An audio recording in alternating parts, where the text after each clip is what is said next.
Selamat sore, perkenalkan saya Marcelina Noyan dari Prodi Pendidikan Bahasa Inggris semester 2. Pada kali ini saya akan mereview materi pendidikan kewarganegaraan yang diampuh oleh Bapak Ludovikus Bomanswadu. Materi yang saya bawakan mengenai yang pertama, hakikat dan pentingnya pendidikan kewarganegaraan. Hakikat dan pentingnya pendidikan kewarganegaraan dapat diartikan yang pertama secara etimologis. Pendidikan kewarganegaraan berasal dari kata pendidikan dan kata kewarganegaraan. Pendidikan berarti usaha sadar dan terencana untuk mewujudkan suasana belajar dan proses pembelajaran agar peserta didik secara aktif mengembangkan potensi dirinya.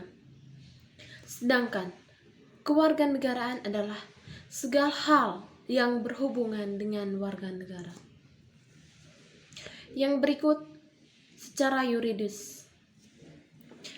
Pendidikan kewarganegaraan yang dimaksud untuk membentuk peserta didik menjadi manusia yang memiliki rasa kebangsaan dan cinta tanah air. Yang berikut secara terminologis. Pendidikan kewarganegaraan adalah program pendidikan yang berintikan demokrasi politik diperluas dengan sumber-sumber pengetahuan lainnya.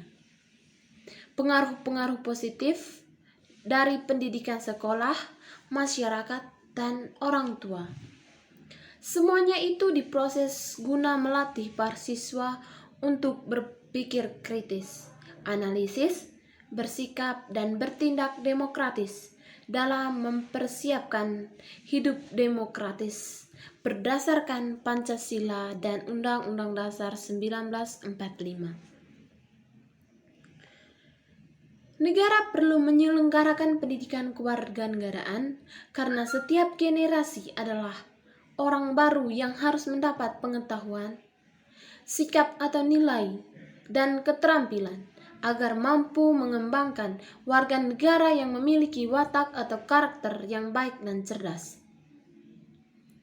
Untuk hidup dalam kehidupan bermasyarakat, berbangsa, dan bernegara sesuai dengan demokrasi konstitusional. Selanjutnya secara historis. Pendidikan kewarganegaraan di Indonesia awalnya diselenggarakan oleh organisasi pergerakan yang bertujuan untuk membangun rasa kebangsaan dan cita-cita Indonesia merdeka. Yang berikut, secara sosiologis, pendidikan kewarganegaraan Indonesia dilakukan pada tataran sosial kultural oleh para pemimpin di masyarakat yang mengajak untuk mencintai tanah air dan bangsa Indonesia. Secara politisnya, pendidikan kewarganegaraan lahir karena adanya tuntutan konstitusi atau Undang-Undang Dasar 1945 dan sejumlah kebijakan pemerintah yang berkuasa sesuai dengan masanya. Yang berikut, pendidikan kewarganegaraan senantiasa menghadapi dinamika perubahan dalam sistem ketatanegaraan dan pemerintahan serta tantangan kehidupan berbangsa dan bernegara. Yang berikut, pendidikan kewarganegaraan Indonesia untuk masa depan sangat ditentukan oleh pandangan bangsa Indonesia, eksistensi konstitusi negara, dan tuntutan dinamika perkembangan bangsa. Baik, materi yang kedua mengenai menggali sumber historis, sosiologis, dan politik tentang pendidikan kewarganegaraan di Indonesia. Untuk memahami pendidikan kewarganegaraan di Indonesia, pengkajian dapat dilakukan secara historis, sosiologis, dan politis. Secara historisnya, pendidikan kewarganegaraan dalam arti substansi telah dimulai jauh sebelum Indonesia diproklamasikan sebagai negara merdeka. Dalam sejarah kebangsaan Indonesia, berdirinya organisasi Budi Utomo tahun 1908 disepakati sebagai Hari Kebangkitan Nasional, karena pada saat itulah dalam diri bangsa Indonesia mulai tumbuh kesadaran sebagai bangsa walaupun belum menanamkan atau menamakan Indonesia. Setelah berdiri Budi Utomo, berdiri pula organisasi-organisasi lainnya yang tujuan akhirnya ingin melepaskan diri dari penjajahan Belanda. Pada tahun 1928, para pemuda yang berasal dari wilayah Nusantara berikrar menyatakan diri sebagai bangsa Indonesia, bertanah air, dan berbangsa Persatuan Bangsa Indonesia. Materi yang berikutnya mengenai integrasi nasional. Integrasi nasional berasal dari dua kata, yaitu integrasi dan nasional. Integrasi berasal dari bahasa Inggris, yaitu integrate, artinya menyatupadukan, menggabungkan, mempersatukan, dan menyatukan. Dalam Kamus Besar Bahasa Indonesia, integrasi artinya pembauran hingga menjadi satu kesatuan yang bulat dan utuh. Kata nasional berasal dari bahasa Inggris, yaitu nation, yang artinya bangsa. Dalam Kamus Besar Bahasa Indonesia, integrasi nasional mempunyai arti yaitu politis dan antropologis. Secara politis, integrasi nasional yaitu berarti penyatuan berbagai kelompok budaya dan sosial dalam kesatuan wilayah nasional yang membentuk suatu identitas nasional. Yang berikut secara antropologis. Integrasi secara antropologis berarti proses penyesuaian di antara unsur-unsur kebudayaan yang berbeda sehingga mencapai suatu keserasian dalam kehidupan bermasyarakat.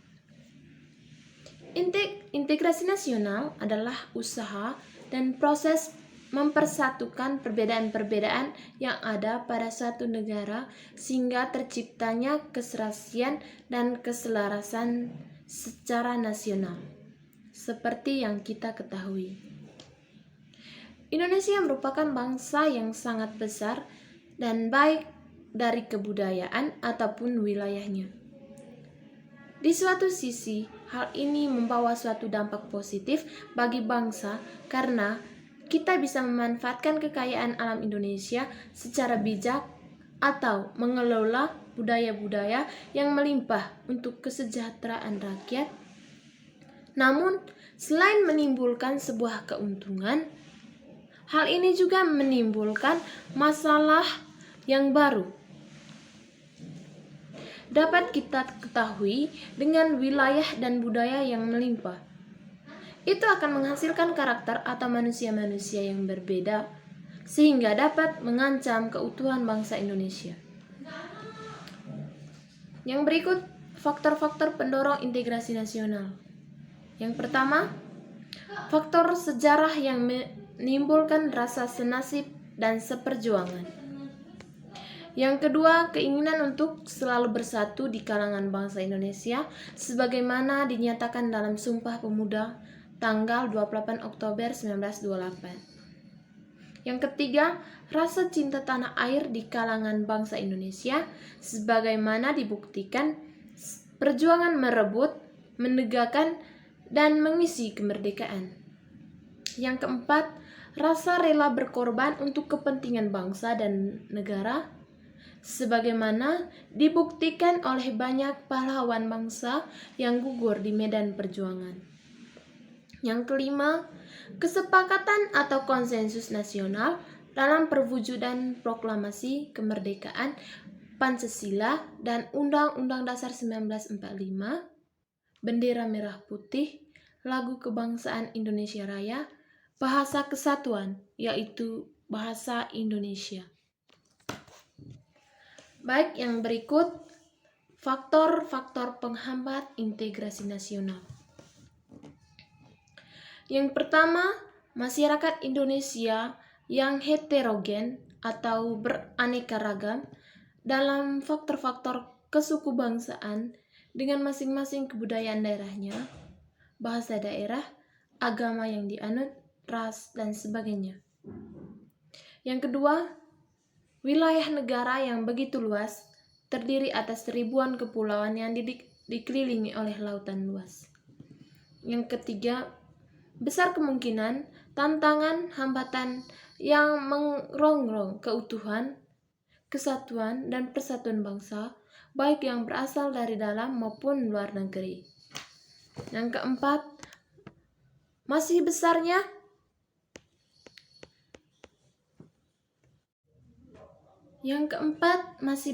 ketimpangan dan ketidakmerataan pembangunan, dan hasil-hasil pembangunan menimbulkan berbagai rasa tidak puas dan keputusasaan di masalah suku, agama, ras, dan antar golongan. 5. Adanya paham etnosentrisme di antara beberapa suku bangsa yang menonjolkan kelebihan-kelebihan budayanya dan menganggap rendah budaya suku bangsa lain. Yang berikut contoh-contoh pendorong integrasi nasional. Yang pertama, adanya rasa keinginan untuk bersatu agar menjadi negara yang lebih maju dan tanggung jawab di masa yang akan datang. 2. Rasa cinta tanah air terhadap bangsa Indonesia. 3. Adanya rasa untuk tidak ingin terpecah belah karena untuk mencari kemerdekaan itu adalah hal yang sangat sulit. Yang keempat, adanya sikap kedewasaan di sebagian pihak sehingga saat terjadi pertentangan, pihak ini lebih baik mengalah agar tidak terjadi perpecahan bangsa. Yang kelima, adanya rasa senasib dan sepenanggungan. Yang keenam, adanya rasa dan ingin untuk rela berkorban bagi bangsa dan negara demi terciptanya kedamaian. Baik, materi yang berikutnya, pentingnya integrasi nasional. Masyarakat yang berintegrasi dengan baik merupakan harapan bagi setiap bangsa atau negara. Sebab integrasi masyarakat merupakan kondisi yang diperlukan bagi warga untuk membangun kejayaan nasional demi mencapai tujuan yang diharapkan. Ketika masyarakat suatu negara senantiasa diwarnai oleh pertentangan atau konflik, maka akan banyak kerugian yang diderita, baik kerugian berupa fisik, material, seperti kerusakan sarana dan prasarana yang sangat dibutuhkan oleh masyarakat, maupun kerugian mental spiritual seperti perasaan kekhawatiran, cemas, ketakutan, bahkan juga tekanan mental yang berkepanjangan. Baik, itu saja yang dapat saya jelaskan mengenai materi pendidikan kewarganegaraan yang saya review hari ini. Saya Marcelina Nuyan, mohon maaf jika ada kata-kata dan tingkah laku yang salah selama menjelaskan materi ini. Sekian dan terima kasih. Selamat sore.